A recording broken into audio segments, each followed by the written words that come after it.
All right, everyone, we are now less than a month away from the primaries, and if you haven't studied up on the ballot, well, you might want to get started. There are a lot of seats up for grabs this time around, and that means that not only will the ballot be long, likely the lines will be as well. And here to talk with us about how to make your vote count and not to spend all day waiting for the voting booth is Rodgers with the Knox County Election Commission. Thank you so much for coming in.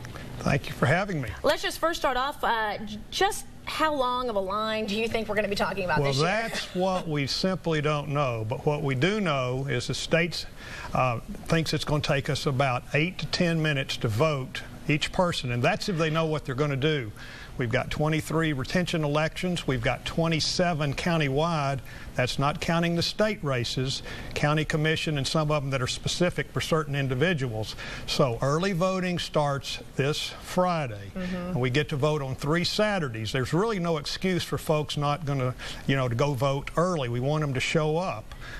Well, early voting obviously seems to be one of the ways to avoid those long lines. Right. What about mail-in ballots? Who does kind of fit the criteria for a mail-in ballot? Yeah, if you're 60 and older, like I am, okay? You just gave away your age. You're never supposed to do that. Everybody knows that you can apply for an absentee ballot, and you can do this up until July the 31st. You can go to our website, knoxcounty.org/election. You can then download one. You can call our office. We will mail you that application. You send it in, and then we'll get a ballot mailed to you. And that's what we really recommend for folks older. Your hand's going to get tired of spinning that wheel around in there. You were saying they're estimating 8 to 10 minutes. Do you know about how long on a normal election, if you will, if we can use the word normal, how long does it normally take for someone to cast a ballot? Usually get out of there in about 4 to 5 minutes, and it doesn't seem like much, but when you start adding it up and the lines start getting longer, and I know some people, for example, during early voting, they'll go down to the Love Kitchen to vote. They know it's not going to be crowded at the Love Kitchen, and so they'll pick a spot that won't be as crowded as, say, downtown West. Well, we're going to have plenty of machines at those early voting spots, and the good news for your viewers, everything is exactly the same as it was for the May primary.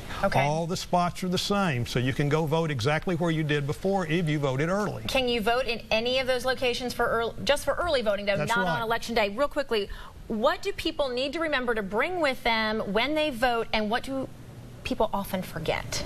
Well, they need a photo ID issued either by the state of Tennessee or the federal government.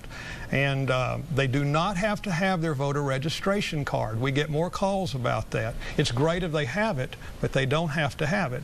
And this time we're going to ask people when they come in there, please don't talk on your cell phones when you're in there trying to register to vote and actually voting.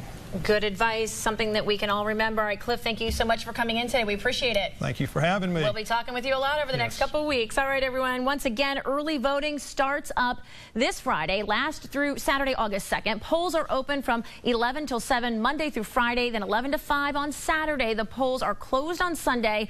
Election Day, by the way, again, August 7th. And for a complete list of all the early voting locations, all you have to do is visit our website, WATE.com.